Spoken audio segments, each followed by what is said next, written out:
Hadirin jamaah salat zuhur rahimakumullah. Alhamdulillah, tentu kita tidak akan pernah berhenti, tidak akan pernah putus asa untuk senantiasa mengharapkan rahmat Allah Subhanahu wa taala, dan kita senantiasa mensyukuri seluruh karunia nikmat Allah Subhanahu wa taala dalam berbagai bentuknya dan dalam berbagai aspeknya. Mudah-mudahan kita jadikan nikmat Allah sebagai modal terbesar kita untuk lebih meningkatkan iman dan takwa kita di sisi Allah Subhanahu wa taala. Amin ya rabbal alamin.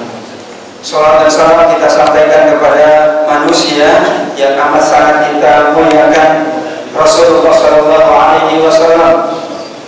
Manusia yang senantiasa bersemangat, senantiasa mengagungkan Allah dalam seluruh aspek kehidupannya, sehingga kita menyaksikan betapa nikmatnya kehidupan Rasulullah, betapa bahagianya kehidupan Rasulullah. Mudah-mudahan kita dapat mencontoh Rasulullah SAW, sehingga kita akan mendapatkan hasanah fid dunya dan hasanah fil akhirah.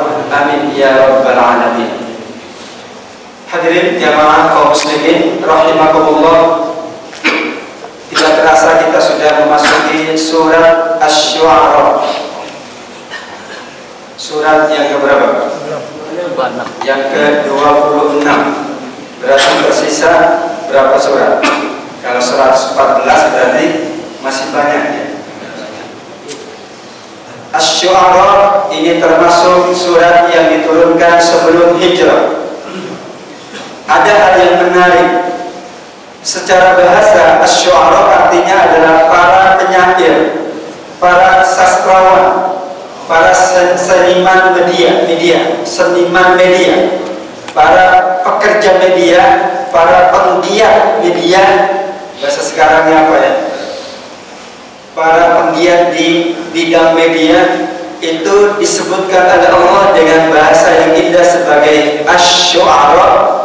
Dan surat ini ditujukan untuk para syu'ara masa lalu, para penggiat media, para seniman, para sastrawan, para puisiwan. Bisa nggak Pak? Puisiwan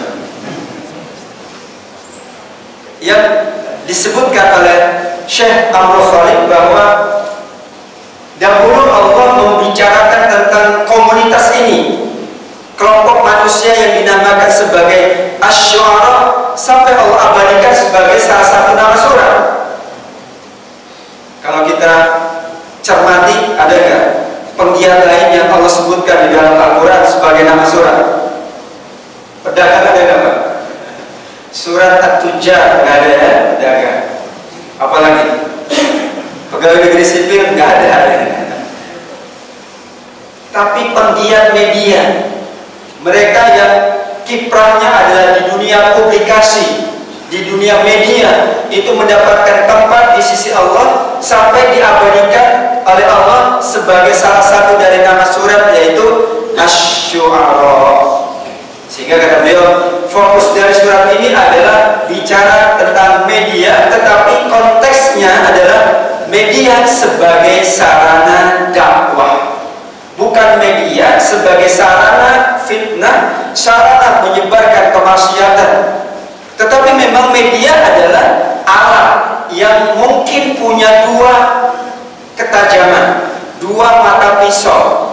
Media bisa digunakan untuk menyebarkan kemaksiatan, keburukan, tapi pada masa yang sama media juga dapat dikontrol untuk menyebarkan kebaikan. Tanpa media banyak kebaikan yang tidak tersebar, tetapi dengan media semakin mudah akses kemaksiatan.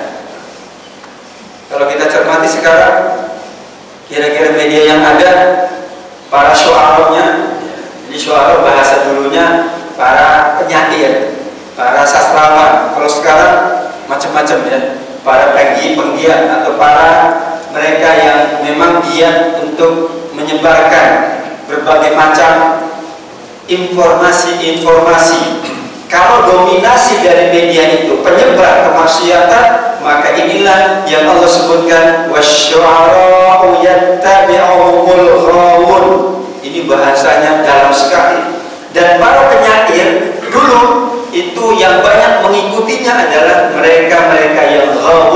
sesat, yang zalim. Jadi mereka tahu bahwa asy-syu'ara, para penyair ini punya potensi besar untuk menyampaikan apapun, kebaikan atau keburukan, sehingga mereka yang punya kepentingan yang Allah sebut dengan al-ghawun, ad-dhalun, yaitu memanfaatkan mereka untuk publikasi kemaksiatannya, kejahatannya, dan keburukannya. Wallahu a'lam. Kalau sekarang gimana para pegiat media kita? Bagus atau ya sama dengan televisi? Ya, ada yang mengatakan sampai mengharamkan televisi, silakan.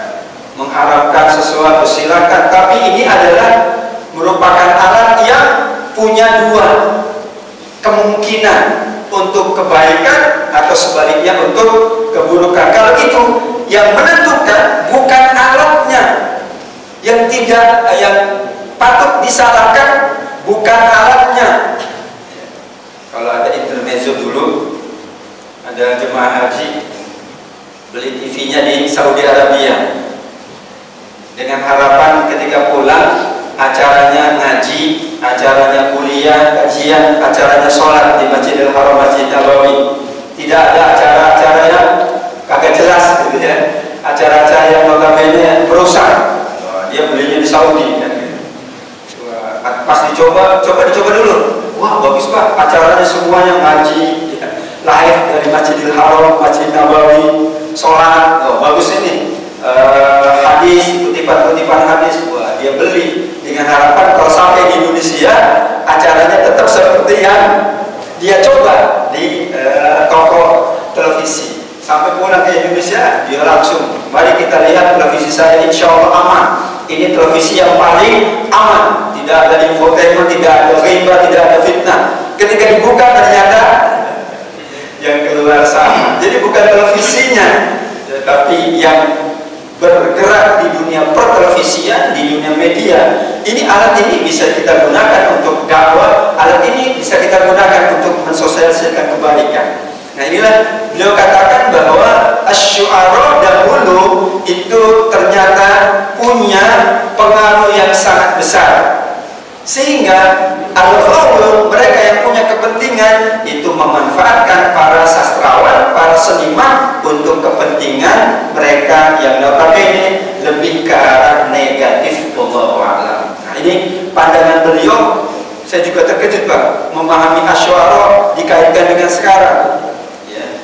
Kalau dulu asy-syu'ara para sastrawan, para penyair, sekarang bagaimana dengan penggiat media yang notabene memang mereka punya pengaruh yang sangat dahsyat. Kita katakan 24 jam pengaruh mereka sangat besar, dan itu di setiap tempat, di setiap waktu, di setiap rumah. Bisa kita katakan satu gerak yang mereka gerakkan, satu gerakan juga yang terjadi pada masyarakat. Satu kata yang mereka sampaikan, kata itulah yang kemudian terjadi pada masyarakat. Nah, yang kedua, apa karakteristik dari surat Asy-Syu'ara? Di sini ada dua contoh dari dakwahnya para nabi yang dikaitkan dengan Asy-Syu'ara, yaitu beliau katakan dakwah yang bersifat dialogis. Nah, ini penting. Karena bicara tentang Asy-Syu'ara, ya, Nabi Musa alaihissalam dalam tanda petik ya, bahwa alam, karena beliau yang meminta kepada Allah untuk didampingi dengan seorang yang ahli dalam bidang olah kata, ahli dalam bidang apa ya? Apa ini bahasa kitanya, komunikasi gitu ya. Mungkin komunikator yang unggul, yang handal, yang uluh, yaitu Nabi Harun alaihissalam. Karena ini sosok Firaun ini menurut beliau tidak hanya ya, seorang yang tiran ya, yang kejam, tapi juga seorang yang pintar berbahasa, seorang yang mampu mengolah kata-kata, seorang yang memang komunikasinya bagus. Hebat ini. Sudah punya kekuasaan, komunikasinya bagus. Bisa seseorang dengan komunikasinya itu tidak mampu berkata-kata di depannya. Ya, wajar kalau Nabi Musa belum apa-apa sudah minta oleh Allah kepada Allah dua.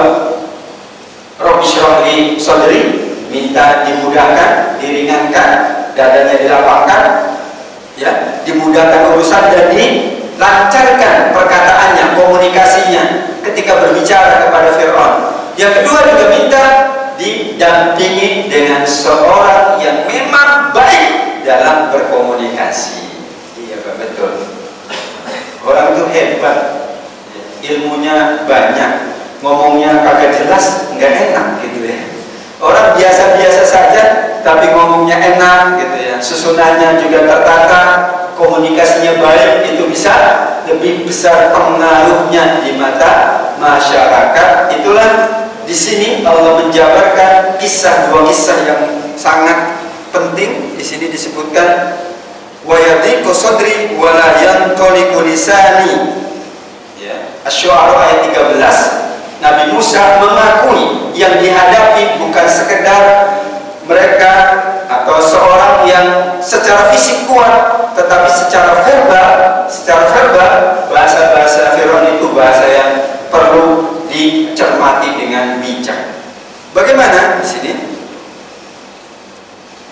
Belum apa-apa ketika beliau mencontohkan ini, bagaimana peran sebuah kata-kata yang bisa, kalau dalam hadis Rasulullah SAW menyebutkan wa inna minal bayani lasihr, sesungguhnya penjelasan-penjelasan itu bisa menyihir seseorang. Ya, kalau bahasa sekarang apa ya? Orang bisa terbawa dengan kata-kata. Bahkan orang bisa mengikuti apapun yang dikatakan oleh orang tersebut tanpa disadari. Seseorang bisa, ya, dengan tanpa sadar mengikuti apa yang dikatakannya. Nah, itu bahasa sekarang hipnotis gitu ya. Ya, Anda sekarang pergi kemana, kemudian tidurlah, betul-betul tidur gitu ya. Itu dunia hipnotis. Kalau di masjid nggak usah pakai hipnotis, nggak ada gunanya hipnotis ya. Kalau di gitu memang forum begitu harus hipnotis ya. Kita nggak usah pakai hipnotis. Ya. Soal Jumat itu khotibnya nggak usah pakai trik-trik hipnotis gitu ya. Tidak juga pakai kata-kata yang meninabobokan, tapi secara otomatis memang. Jadi bukan karena pengaruh oleh kata-kata, itu pengaruh suasana ya. Kata-kata yang nggak berpengaruh, tapi yang mempengaruhi adalah suasananya, keadaannya, ya. Cuacanya mempengaruhi, panas dan sebagainya, pengaruhnya besar. Jadi kalau dulu kata-kata yang mempengaruhi, sekarang bukan kata-kata tapi suasana. Langsung ketika Nabi Musa datang ingin berdakwah, dibayangkan sampai beliau mengatakan ini sesuatu yang difahami oleh Fir'aun. Musa ini datang untuk menyampaikan kebaikan. Maka strategi Fir'aun adalah mengolah kata agar Nabi Musa tidak bisa menjawab. Susah Pak. Jadi tidak hanya keras secara fisik Fir'aun ini, tapi juga hebat dalam berkata-kata. Ya. Di sini ya. Makanya kalau ada debat atau apa, yang menang itu bukan yang benar Pak, tapi yang pintar kata-kata. Dalam persidangan, ya. Dan itu diungkapkan oleh Imam, ya, sahabat Ali bin Abi Thalib radhiyallahu anhu, ya, nahnu nahkumu bil zawahir wallahu yatawalla as-sarair. Pernah dalam majlis persidangan beliau tidak bisa memutuskan karena begitu lihainya kata-kata yang disampaikan oleh seorang yang sesungguhnya dia salah. Maka beliau mengungkapkan, kami hanya memutuskan dengan apa yang terlontar dari kata-kata. Yang apa yang ada dalam hati itu adalah hak otoritatif Allah Subhanahu wa Ta'ala. Yang nggak tahu, yang tahu kan dia mengatakan bagus sekali kami ini, apalagi dengan bahasa yang indah, tambah dengan mimik yang mempesona gitu lah. Apalagi kalau terdakwanya cantik gitu, itu hakim juga mikir gitu ya. Nah, apalagi kok terdakwanya sudah bahasanya bagus, ya, kemudian pakaiannya juga memukau, kemudian perjalanan karirnya luar biasa, biodatanya, wah ini orang kaya, itu bingung Pak memutuskannya, terus terang ya bisa tersihir oleh kata-kata, oleh penampilan dan sebagainya. Ketika datang kepada Fir'aun, langsung Fir'aun nembak. Apa dia bilang? Alam nurabbika fina walida wa labithta fina min umrika sinin. Musa, kamu loh. Mana sih balas jasamu? Aku yang memelihara kamu saat masih kecil. Bertahun-tahun engkau tinggal di istana gratis. Padahal seperti kamu itu dahulu aku ultimatum untuk dibunuh. Laki-laki bayi dibunuh. Kamu tega ya? Berbuat itu kepada ayah angkatmu. Aku besarkan kamu di istana. Aku berikan segala-galanya free. Apa sih maumu? Gitu ya kira-kira. Jadi belum apa-apa sudah ditembak oleh Fir'aun sehingga Nabi Musa, Masya Allah gitu ya. Hebat sekali. Itu ayat yang ke-18. Bagaimana jawaban Nabi Musa alaihissalam ketika langsung disampaikan betapa jasa Fir'aun itu besar? Kita juga repot, Pak. Misalnya nih, banyak yang nanya, gimana Ustaz? Orang tua saya nggak mau sholat. Kalau mengandalkan kata-kata saya, tidak mungkin saya bisa mempengaruhi orang tua. Pak, sholat dong Pak. Wah, pasti orang tua kita langsung, kamu ini siapa? Ya, kamu ini siapa? Aku yang membesarkan kamu, aku yang memberikan kamu segalanya. Kau berani-berani kamu mengatakan itu kepada aku, kira-kira gitu ya. Kamu ini siapa? Musa. Aku yang melindungimu, memeliharamu, semuanya aku berikan. Ketika kamu besar, kamu seorang yang tidak punya rasa balas budi. Bayangkan ya. Itu Nabi Musa langsung keok ya. Mau bilang apa lagi? Masya Allah. Langsung Allah memberikan petunjuk. Kalau tidak ada petunjuk dari Allah saat itu, apa yang terjadi pada Nabi Musa? Iya, nggak jadi deh, maaf nanti aja ya. Ya, aku akui engkau punya jasa yang sangat besar dan bahasanya adalah bahasa yang problematis saat itu, dan kemudian Allah memberikan ya, di sini dikatakan ini bahasa yang rumit untuk disampaikan oleh Musa, bahasa yang sangat rumit. Ini bahasanya Syekh Amrul Khalid mencermati bagaimana dialog yang sangat baik dari seorang Fir'aun. Kita mengenal Fir'aun dulu, maaf, saya juga diajarkan begitu. Kita mengenal Fir'aun itu sosok yang bengis aja. Kalau paradigma kita, mindset kita, orang itu bengis kalau jarang ngomong kan ya, dikit-dikit per, nah itu bengis biasanya kan gitu. Kalau orang yang kejam itu notabene-nya jarang ngomong, katanya bahasa kita. Orang kejam itu kalau jarang ngomong, pokoknya salah dikit per, pokoknya tidak ada kata apa alasanmu, apa argumentasimu.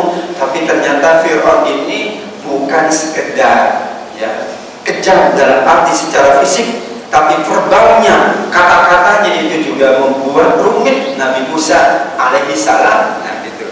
Nah di sini beliau mengatakan di ayat 20-nya, qala fa'altuha idza wa ana minadh dhalim fa farartu minkum lamma khiftukum fa qala li rabbi hukman wa alhiqni bis-shalihin. Beliau tidak menafikan jasa dari Fir'aun, tidak menafikan, tapi bahasa yang beliau katakan, iya, aku telah melakukannya. Waktu kecil aku bersamamu, sedang aku di waktu itu memang orang-orang yang tidak diberikan pengetahuan oleh Allah. Aku belum mendapatkan wahyu dari Allah, aku belum mendapatkan petunjuk dari Allah. Lalu aku meninggalkan kamu, kemudian aku mendapatkan ilmu dari Allah, sehingga aku termasuk salah seorang dari utusan-utusan Allah Subhanahu wa Ta'ala. Bahasanya ada, saat aku bersamamu dulu, memang aku tidak mengerti apa-apa. Aku bersamamu, aku akui jasamu begitu besar, tapi saat itu aku tidak mengerti apa-apa. Lantas Nabi Musa kan meninggalkan istana. Nah, ketika aku meninggalkan istana, aku berkomunikasi dengan banyak orang, dan kemudian Allah berikan petunjuk sehingga aku sekarang bukan seperti aku ketika bersamamu. Nah, ini juga bahasa yang kalau kita bahasa komunikasi itu juga bisa menjadi pukulan telak bagi Fir'aun. Oh iya dulu, tapi sekarang aku udah beda Pak. Kenapa beda? Aku kan dulu begini, aku udah sekolah, aku udah mendapatkan ilmu, aku sudah berkomunikasi dengan banyak orang, sehingga aku mendapatkan argumentasi untuk kemudian menyampaikan sesuatu kepada Fir'aun. Nah inilah di antara dialog ya, tidak banyak yang disebutkan, tapi inilah dialog yang terjadi sehingga bahasa dialogis, asy'ara, olah kata, komunikasi yang baik itu adalah merupakan alat dakwah yang paling efektif, apalagi di dunia media sekarang ini yang memang sedikit demi sedikit, sekecil apapun orang akan merujuk ke media. Masalah apa langsung buka channel.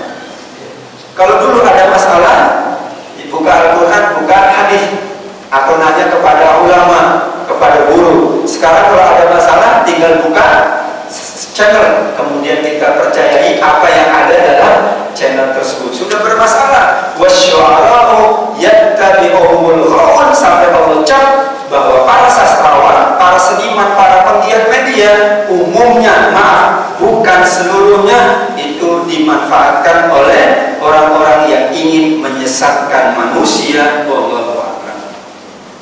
Kemudian beliau juga mencontohkan suasana dialogis, yaitu Nabi Ibrahim alaihissalam. Kalau Nabi Ibrahim memang saat itu dia berhadapan dengan ayahandanya. Kalau tadi Musa berhadapan dengan ayahanda angkatnya, sama-sama ayahanda. Dan di dalam Al-Quran selalu dialog itu antara anak dengan ayah. Nabi Ibrahim dengan Nabi Ismail. Bayangkan. Saat itu Nabi Ibrahim minta kepada Allah di surat As-Saffat ayat 100, mintanya apa? Minta anak yang soleh. Qala rabbi habli minas sholihin. Allah kasih apa? Dikasih nggak apa? Anak yang soleh. Sudah lama Ibrahim tidak punya anak waktu itu, belum punya anak, sehingga minta kepada Allah anak yang soleh. Tapi Allah tidak kasih anak yang soleh.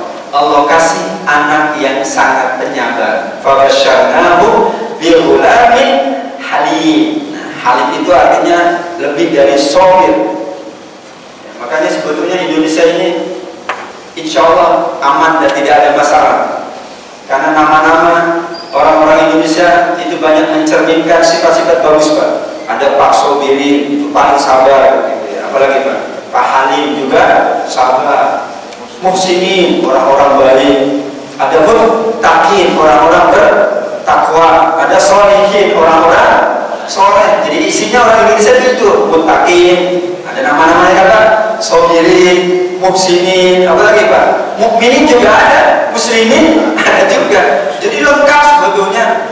Ya, ini tradisi penamaan. Kalau di Arab, di Timur Tengah, di Eropa nggak ada yang namanya muslimin gitu. Mereka nggak berani ya, sobirin, orang sabar nggak berani mereka Pak.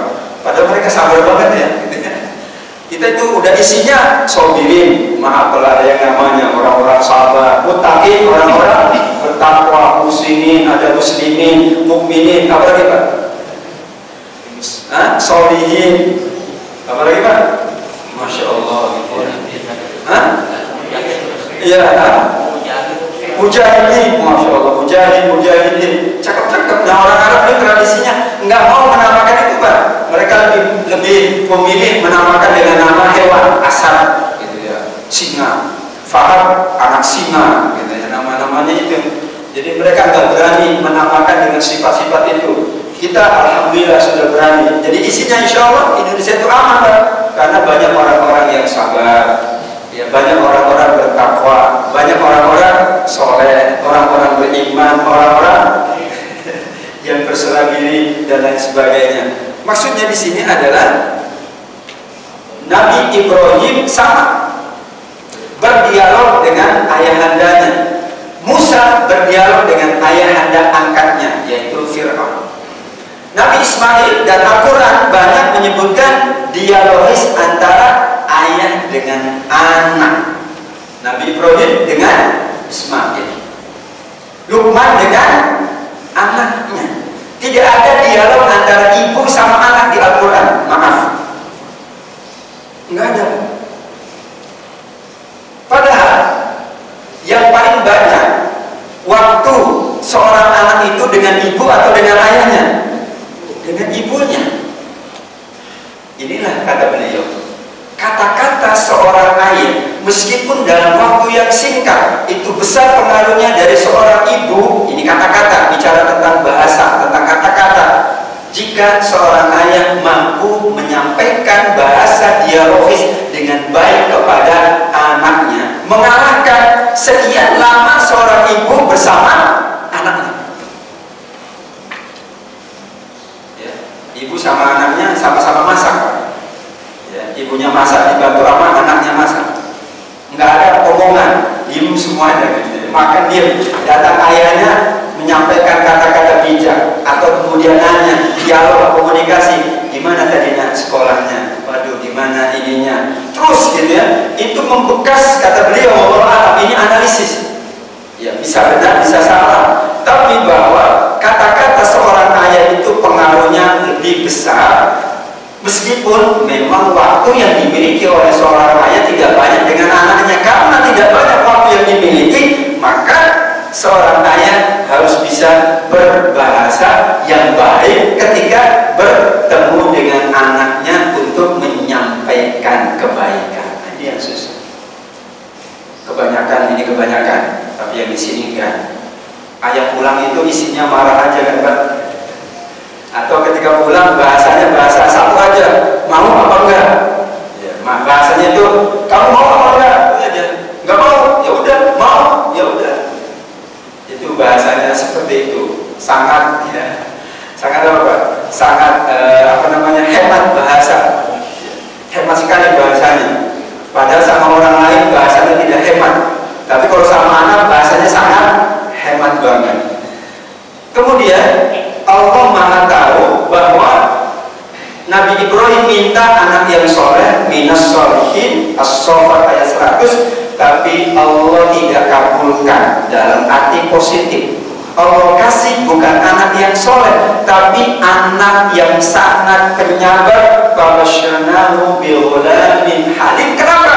Anak ini nanti mau dikorbankan. Kalau dia bukan anak penyabar, problem bagi Ibrahim. Kenapa? Karena sabar itu sifat yang relatif. Sementara kepintaran, kegantengan, kecantikan itu yang tidak, atau yang relatif. Sabar itu tidak relatif. Nah, kalau kita milih Pak, mending punya istri yang cantik atau yang sabar? Dua-duanya bagus ya. Kalau milih itu salah satu aja Pak. Kalau dua-duanya nggak milih namanya itu. Milih anak itu yang pinter atau yang sabar? Kalau pinter relatif, pinter bidang apa, pinter ngapain. Tapi sabar tidak relatif. Dalam berbagai bidang sabar ada. Cantik relatif, menurut A cantik, menurut B kurang cantik, menurut C biasa-biasa aja. Relatif Pak. Tapi sabar enggak relatif. Waktu saya kuliah di Madinah itu ada teman dari Afrika nawarin saya, mau nggak kamu sama adik saya? Ini adik saya itu dia bilang punya bunga desa di Afrika. Saya lihatnya aja nggak mau, mohon maaf, bunga desa mana? Saya bilang kalau bunga mawar, bunga ini masih penting, jangan-jangan bunga yang lain. Sampai ketawa dia, lu kamu jangan menghina katanya. Ini di tempat kami ini yang paling cantik, betul Pak? Kalau teman-teman yang satu bangsa ini paling cantik, menurut kita, aduh ntar dulu deh gitu ya. Kenapa? Relatif cantik itu, tapi sabar sama dimanapun sabar sama. Mau di Jepang, mau di Amerika, mau di Arab, mau di Asia, sabar itu sesuatu yang tidak relatif, dibutuhkan dalam setiap kesempatan. Demikian juga kalau hanya mengandalkan kepintaran, mengandalkan penampilan, kecantikan, kegantengan, itu juga ada expire date-nya.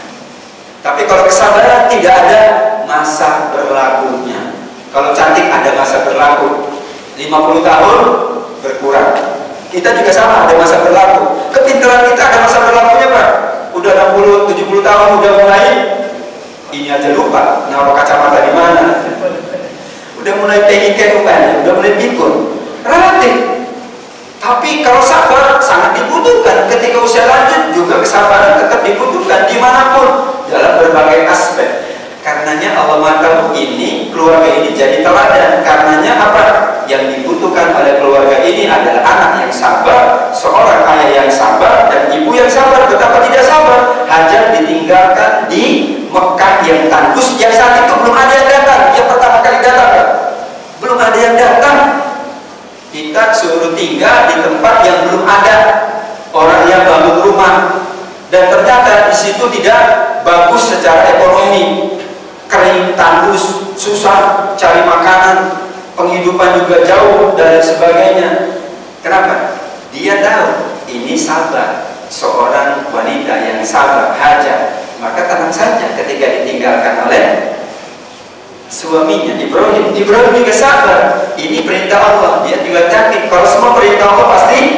Coba kalau saat itu kira-kira di bahasa sekarang ya, kalau Ismailnya kritis, dia pasti bilang, ayah, kenapa sih tega banget? Kan aku ayah yang mau punya anak, udah dikasih anak, kok anak malah korban. Dia itu anak satu-satunya Pak. Kalau ada 5 anaknya enak, ya udah silakan yang paling bandel aja ambil gitu kan. Ini kan satu-satunya Pak. Ya kan kalau Allah perintahkan korbankan salah seorang putramu, enak kan 3 milih, ayo yang bandel mana?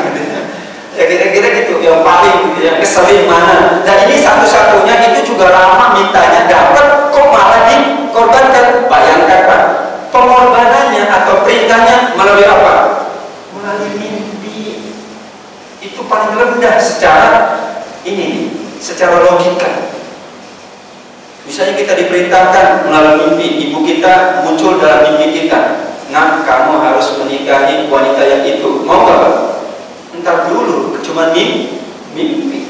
Kalau Allah perintahkan malaikat datanglah kepada Ibrahim, perintahkan, aku perintahkan untuk menyembelih putranya. Itu Nabi Ibrahim akan lebih kuat. Tapi itu perintahnya melalui mimpi.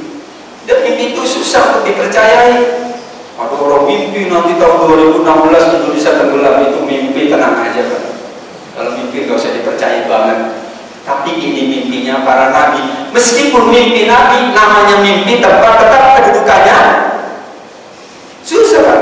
Tapi kalau malaikat yang datang langsung kan, oke, ini sesuatu yang sangat kuat. Ini hanya perintahnya melalui mimpi. Kalau tidak sabar Ibrahim, dia sudah tolak mimpi. Pasti anaknya mengatakan, ya itu kan cuma mimpi, masa ayah percaya sih? Iya kan?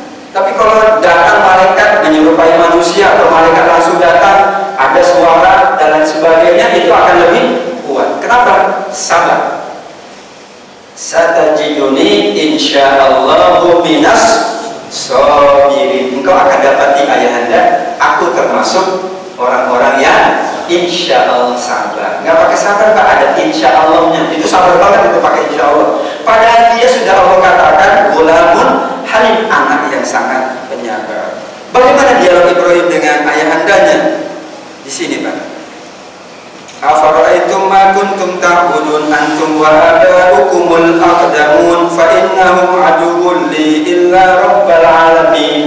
Karena Nabi Ibrahim ya, memahami bahwa saat itu orang-orangnya sangat dialogis, termasuk ayahandanya.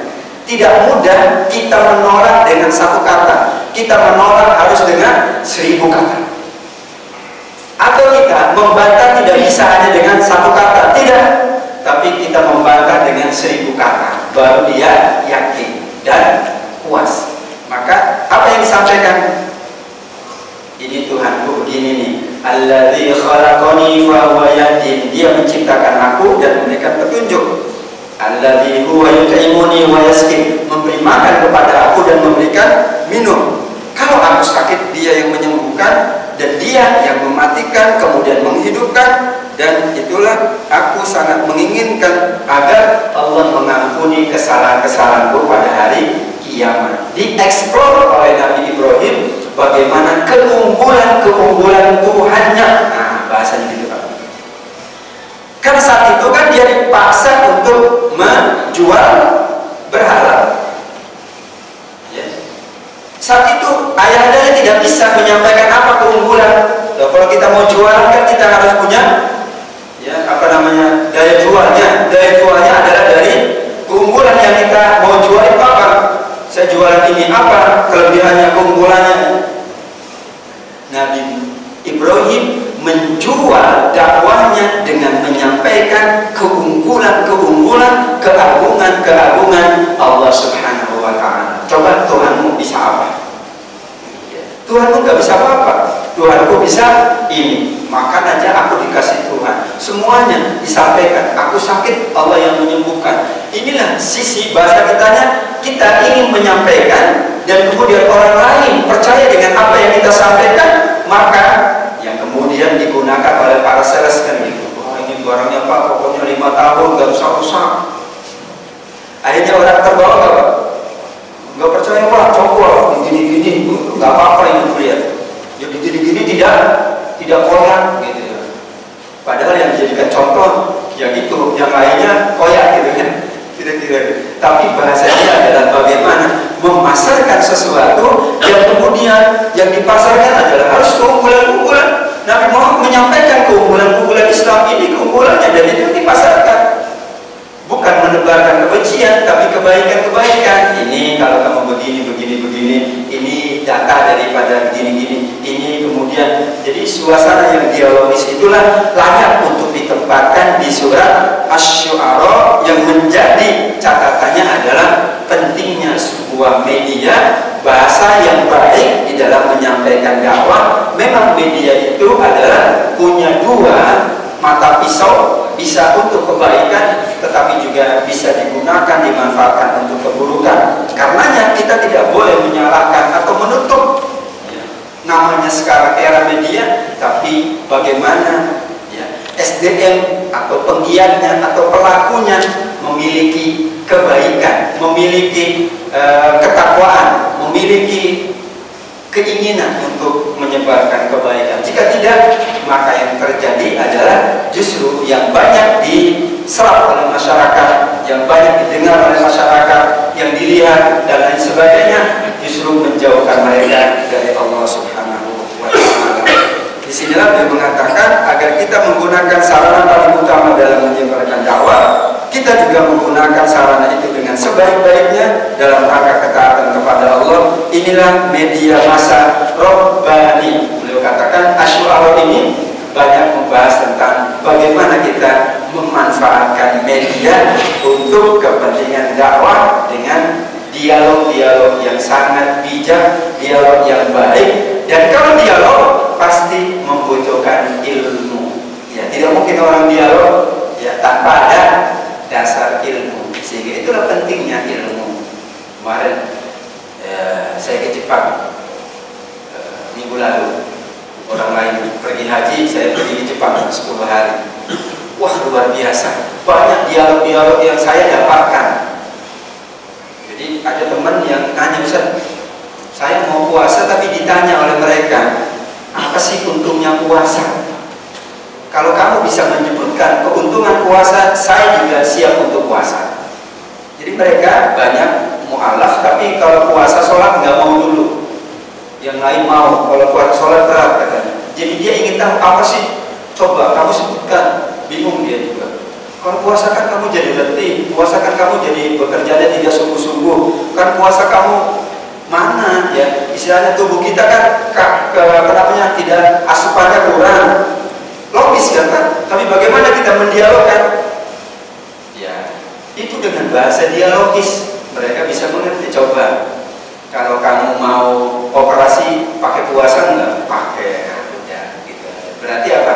Membutuhkan paripurna tubuh yang sehat supaya nanti ketika proses penyembuhan itu akan lebih baik. Kalau kita mau darah gitu, cek darah juga harus puasa. Banyak ternyata secara medis puasa itu diakui. Terus bahasa lain kita sampaikan lagi. Sekarang orang itu penat itu karena tidak ada asupan fisik atau tidak ada asupan non fisik. Orang makan banyak tidur, dan orang banyak meninggal bukan karena kekurangan makanan, tapi orang meninggal karena kekurangan ini dan kekurangan ini, bukan kekurangan makanan. Ada orang yang nggak makan, bisa hidup. Kenapa? Semangatnya tinggi, ya kan? Karenanya tidak ada orang yang meninggal karena kelaparan, tapi banyak orang yang meninggal karena tidak punya semangat jiwa. Dan ternyata mereka benar. Tingkat bunuh diri di Jepang itu paling tinggi, padahal tercukupi kebutuhannya, tapi ininya imannya yang tidak ada, Pak. Jadi mereka kalau kecewa, misalnya cita-citanya nggak tercapai, itu langsung bunuh diri, Pak. Misalnya mau melamar ditolak, itu tapi ada bagusnya, Pak. Kalau kita ngelamar ditolak kan kita apa, Pak?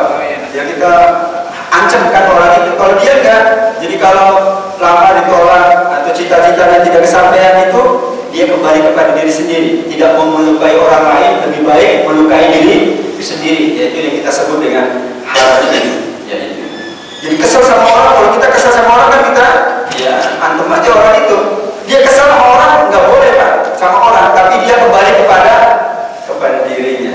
Ya, tapi ini nggak boleh. Tidak berarti nggak boleh kesal sama orang. Kalau kesal jadinya mencelakakan diri sendiri. Dalam Islam tidak boleh mencelakakan diri sendiri, juga mencelakakan orang lain. Tapi ini kan bahasa dialogis, tidak perlu ayat-ayat Al-Quran dalam bahasa teks, tetapi ayat Al-Quran disadut dalam bahasa dialog, hadis disadut dalam bahasa dialog. Itu yang kemudian di beberapa negara lebih diterima daripada kita menyampaikan ayat Al-Quran, hadis secara teks tanpa kita olah dengan bahasa-bahasa yang mudah diterima. Dan itulah namanya bahasa dialogis, bahasa komunikatif. Dan ternyata satu kata yang sangat dialogis, sangat komunikatif, itu sangat berpengaruh daripada 1000 kata tetapi tidak atau kurang komunikatif. Wallahu a'lam bishawab. Inilah gambaran ringkas dari surat Asy-Syu'ara yang disampaikan berdasarkan analisis beliau. Ini perspektif,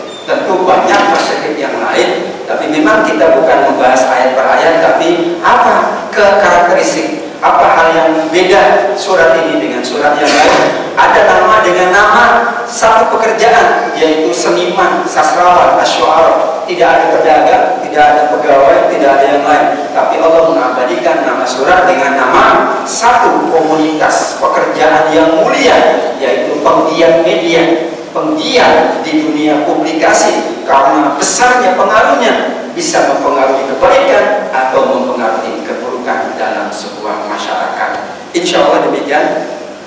Jamaah sekalian yang dimuliakan Allah, apa yang disampaikan oleh beliau dalam buku Khawatir Quraniyah ini, mudah-mudahan sekian banyak inspirasi dari beliau semakin menguatkan kita memahami ayat-ayat Allah Subhanahu wa Ta'ala dengan baik dan kontekstual sesuai dengan keadaan yang kita alami pada saat sekarang ini. Wallahu a'lam bishawab. Hadanallahu wa iyyakum ajma'in. Mohon maaf, ada sekitar 7 atau 8 menit, mungkin ada yang mau disampaikan, dipersilakan. Assalamualaikum warahmatullahi wabarakatuh. Waalaikumsalam warahmatullahi wabarakatuh. Jazakallahu Ustaz yang telah menyampaikan dengannya. Mungkin bagi para jemaah yang bertanya, persilakan.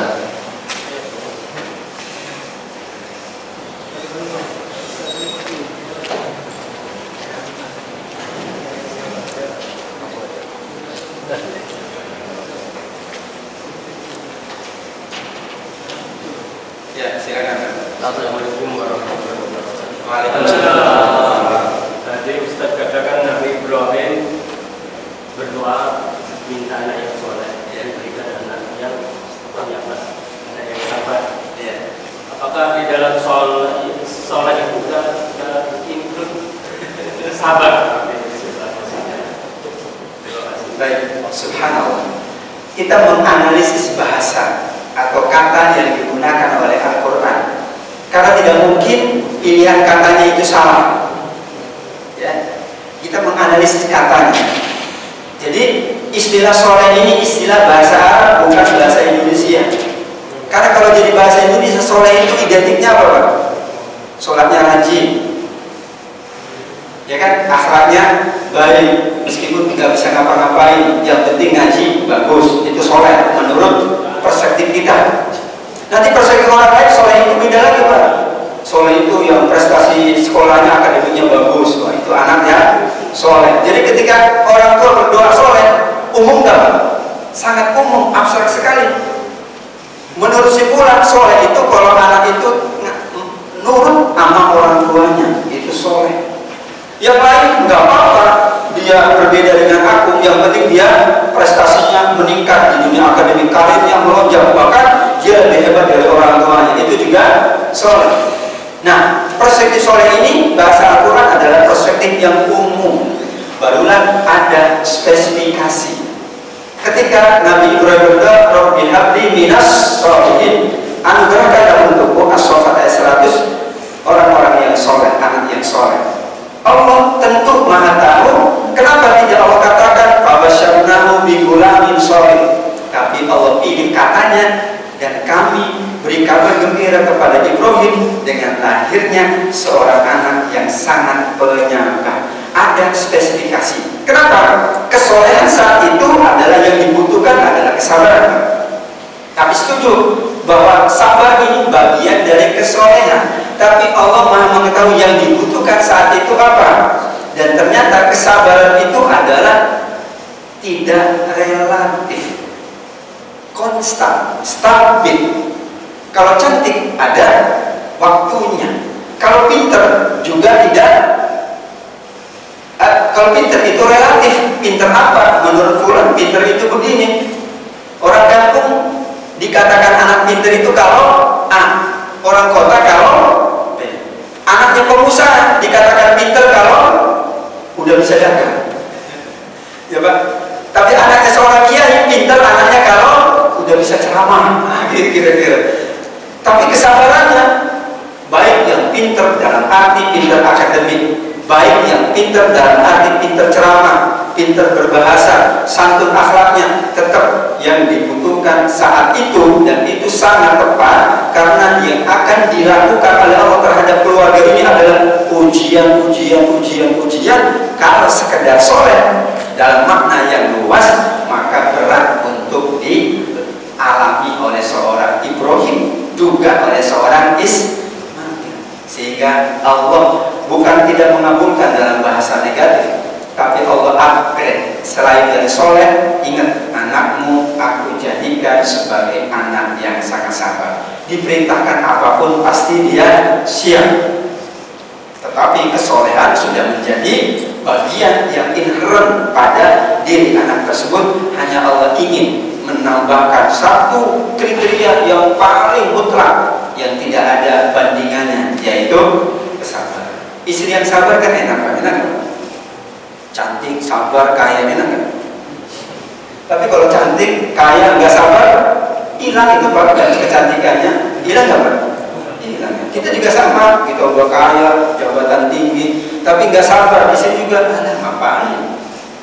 Ya, artinya kesabaran ini satu keadaan yang memang sangat dibutuhkan oleh manusia dimanapun. Apalagi, nah Allah memahami keluarga ini akan aku uji dengan ujian yang luar biasa ujiannya. Kalau kita mungkin tidak mampu ya, baru punya anak suruh begitu, kira-kira.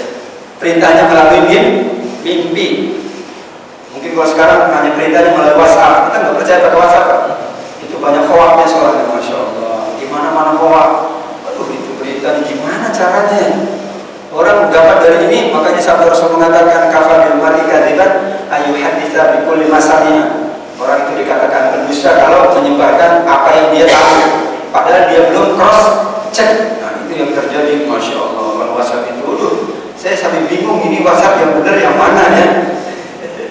Iya, ini, masya Allah. Wallahu a'lam. Jadi soleh itu secara bahasa artinya umum, bisa ditempatkan dari berbagai tempat, tapi dalam berbagai tempat itu kesabaran itulah yang akan memperkuat kesolehan seseorang. Seorang akan dipandang soleh kalau punya kesabaran. Soleh apapun kalau tidak punya kesabaran, kita katakan kamu tidak soleh lah, meskipun kamu pintar, prestasinya, akhlaknya demikian, tapi kurang yang namanya kesabaran. Wallahu a'lam. Itu bahasa yang digunakan oleh Allah Subhanahu wa ta'ala. Terima kasih Pak, insyaallah. Satu lagi pertanyaan, silakan. Kalau nggak ada, cukup. Insyaallah. Terima kasih banyak Bapak Ibu sekalian yang dimuliakan Allah. Kita akan lanjutkan nanti nanti surat yang berikutnya insyaallah. Wallahu a'lam bishawab. Subhanakallahumma wa bihamdika asyhadu an la ilaha illa anta astaghfiruka wa atubu ilaik. Assalamualaikum warahmatullahi